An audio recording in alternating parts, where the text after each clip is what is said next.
నమో కృష్ణ నమో కృష్ణ. పరమాత్మ పరమాత్మ పరమపురుష ఉంటుందో పరమాత్మకే తెలుస్తుంది. అది ఎవరి ఆత్మలో ఏముందో పరమాత్మకు తెలియకపోతే ఇంకేముంది. అంతరంగముల అపరాధములు చేసి మంచివాడి వలె మనుజుడుండు, ఇతడు ఎరింగుకున్న ఈశ్వరుండెడు కదా విశ్వదాభిరామ వినురవేమ. కాబట్టి 1,00,000 కోట్ల తప్పు లోపల పెట్టుకొని నేను చాలా గొప్పవాడిని, నేను చాలా మంచివాడిని, నా ఇంత ధర్మాత్ముడు లేదు, నా ఇంత పుణ్యాత్ముడు లేదు అని కొంతమంది చెప్పుకుంటుంటారు, బీరాలు చెప్పుకుంటుంటారు. మంచిది చెడ్డదో వాళ్ళకి తెలుసు, వాళ్ళకే తెలుసు, బయట చెప్పడానికి ఇట్లా. ఇది పరమాత్మకు మాత్రం తెలీదా? ఉండేది పరమాత్మ లోపల. ఈ లోపల కూర్చొని ఉన్నాడు, ఆయన గమనిస్తూ ఉంటాడు ఏది మంచో ఏది చెడ్డు. ఇది పరమాత్మ ఆమెకు అనుగ్రహించాలని అప్పుడు సంకల్పం కలిగింది ఆయనకి.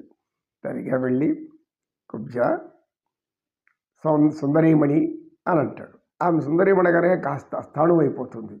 ఆ మాట అన్నవాళ్ళు ఇంతవరకు ఎవ్వరూ లేరు. ఎవరు ఇంతవరకు ఆ మాట అనలేదు ఆమెని. జీవితంలో మొట్టమొదటిసారిగా ఒక అపురూప సౌందర్యవంతుడు శ్రీమన్నారాయణుడు, నిలువెత్తి విగ్రహము, ఆజానుబాహుడు, అరవిందధరాయ నేత్రుడు, పద్మం కంటి ముఖము కలిగిన వాడు, పద్మాక్షుడు, కమలాక్షుడు, చంద్రుడి వలె చిరునవ్వు చిలికిస్తున్నాడు, ముత్యంలా మెరిసిపోతున్నాడు, వజ్రంలా తెల్లతెల్లలా ప్రకాశిస్తున్నాడు. ఈ దివ్య సుందరమూర్తి నన్ను సుందరీమణి అన్నాడే అనే ఆలోచన ఆమెలో పెరిగిపోయింది.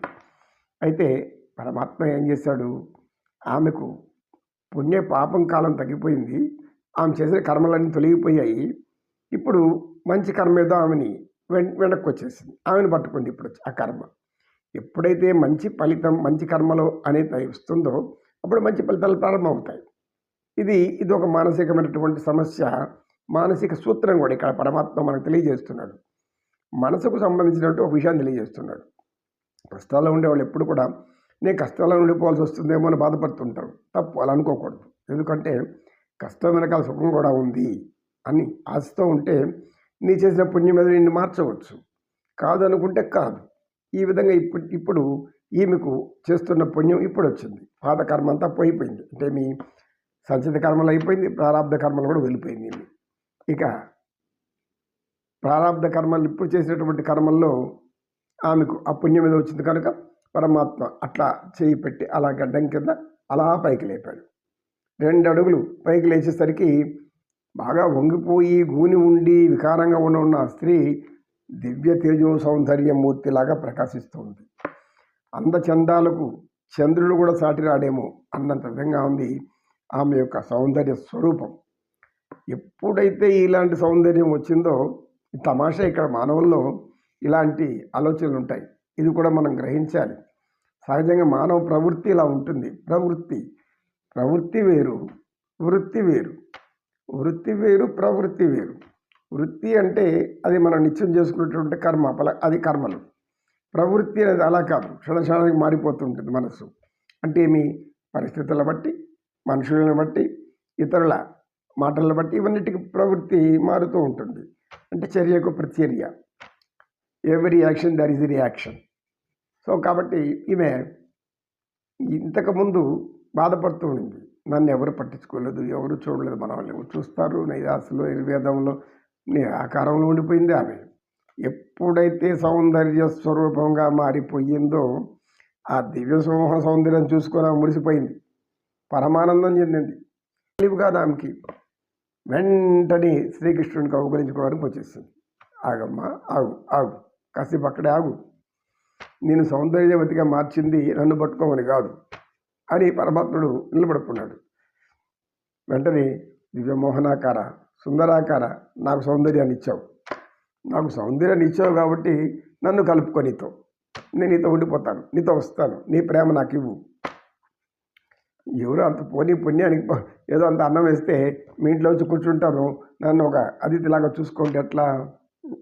ఆకలికి అన్నం పెడితే ఇంకా నన్ను జీవితాంతం పోషించేలాగా మానవులు ఉంటారు కొంతమంది. ఓహో, ఇక్కడ కూర్చుంటే అన్నం వేస్తూ ఉంటే తింటూ ఉంటాం, హాయి సోమరిపోతలాగా బతుకుతామని ఇలా ఆలోచనలు కూడా ఉంటారు. ఇప్పుడు ఈమెం చేసింది, నీవు నన్ను ఇలా మార్చావు, ఇప్పుడు నా సౌందర్యం, నా మనస్సు, నా లోపల ఉండే భావాలు నా యొక్క సర్వము నిన్నే కోరుతున్నాయి. అయ్యా కృష్ణయ్య, నిన్నే కోరుతున్నాయి, నిన్నే ఆశిస్తున్నాయి. నీ ప్రేమను అడుగుతుంది. ఈ శరీరం తహతహలాడుతుంది. ఎప్పుడెప్పుడు నిన్ను కౌగులించుకుందామా, ఎప్పుడెప్పుడు నిన్ను ముద్దు పెట్టుకుంటామా, ఎప్పుడెప్పుడు నీలో మోహంలో మునిగిపోతామా, నీ యొక్క బాహువుల్లో తన్మయత్వం చెందుతామా, ఇలా అనుకుంటుంది కుబ్జ. పరమాత్మకి తెలియందా? చూడమ్మా, నీవు నీ యొక్క పుణ్యం నిన్ను ఈ స్థితికి తీసుకొచ్చింది. ఇప్పుడు ఈ పుణ్యాన్ని అలాగే కొనసాగించు. ఇది వరకు నువ్వేం చేస్తున్నావో, ఏ బాటసారులకైతే ఆహారం అన్నపానీయాలు అందిస్తూ సేవలు చేశావో అలాగే చెయ్యి, అది కొనసాగించు. నీ కోరిక సంగతి తర్వాత చూస్తా. అయితే నాకు అతి ముఖ్యమైన కార్యక్రమం ఉంది. ఈ మాట ప్రతి ఒక్కరు కూడా బాగా గమనించాలి. బాగా ఆయన చెప్తున్నటువంటి మాట మనకు ఎంత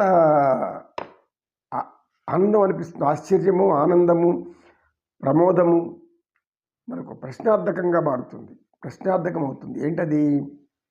ద్వాపర యుగంలోనే మానసిక రోగుల సంఖ్య ఎక్కువగా ఉంది అని పరమాత్మ గుర్తించాడు.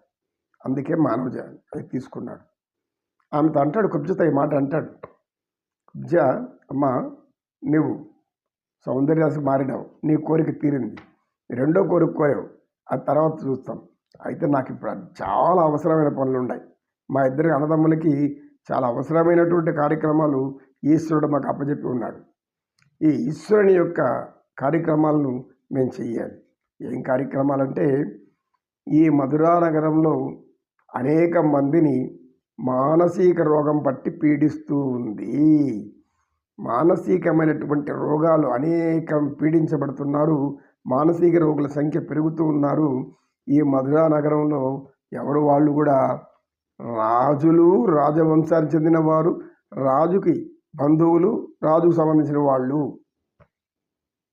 ఎంత అద్భుతంగా చెప్తాడు కృష్ణ పరమాత్మ. ఆయన నోట్ల నుంచి మాట వస్తుంది. ఈ మానసిక రోగాలందరినీ రోగాలు కుదిర్చి తర్వాత నీ సంగతి చూస్తానంటాడు ఆయన. ఏమంటాడు? ఈ మానసిక రోగుల సంఖ్య ఎక్కువగా ఉంది, ఇట్లే వదిలితే అందరూ మానసిక రోగులుగా మారిపోతారు. పాపం మనసు ప్రశాంతంగా ఉండేవాళ్ళు ఆ ప్రశాంతత పోగొట్టుకొని వాడి దగ్గర ఏడ్చి బాధపడి నరకయాత్ర అనుభవిస్తున్నారు. నరకాసురుడు చేసేట్లు వీడు కంసాసురుడు చేస్తున్నాడు. ఇప్పుడు ఈ కంసాసురుడు అందరిని హింసిస్తున్నాడు, బాధిస్తున్నాడు, అనేక విధాలుగా వేధిస్తున్నాడు. అంటే ఇది మానసిక రోగం. ఒక్క మానసిక రోగులు మాత్రమే చెడుని ఆచరిస్తారు అని చెప్పడానికి ఇది ఒక అద్భుతమైన సూత్రం. ఇది ఎవరికైతే మానసిక రోగం ఉంటుందో అటువంటి వాడు చెడు పని చేస్తాడు, అటువంటి వాడే చెడు రీతిలో ప్రవర్తిస్తాడు, అటువంటి వాడే మానవులను హింసిస్తాడు. తోటి మానవులు మనలాంటి మానవులు అనుకోకుండా కుల వివక్షత, జాతి వివక్షత, ఇలాంటి వివక్షతను చూపిస్తూ ఉంటాడు. హీనంగా మాట్లాడుతుంటాడు. నీది హీన కులము అంటాడు, నీవు పనికిరాని కులము అంటాడు. ఎందుకంటే ద్వాపరంలో అక్కడ మధురా నగరంలో యాదవులు ఎక్కువగా ఉండేవారు. ఆ యాదవ జనాభాలో ఎక్కువగా అందకులు, వృష్టులు, భోజులు, ఈ ఉష్టభోజులు వీళ్ళందరూ కూడా 5 తెగలు ఉన్నాయి. దాంట్లో కంసుడి తెగ రాక్షసవంతానికి చెందింది. అప్పుడు ఆ మాట చెప్తాడు ఆయన. మానసిక రోగుల సంఖ్య ఎక్కువ అవుతుంది. ఈ మానసిక రోగులు వాళ్ళ రోగాలు పెరిగే కొద్దీ మానవుల్ని పీడించడం ఎక్కువైపోతుంది.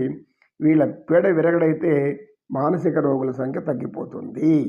అందుకనే మేము అవతరించినాము, అది చేసుకొని తర్వాత నీ కోరిక తీరుస్తామంటాడు పరమాత్మ. గోవింద. శ్రీకృష్ణం వందే జగద్గురు.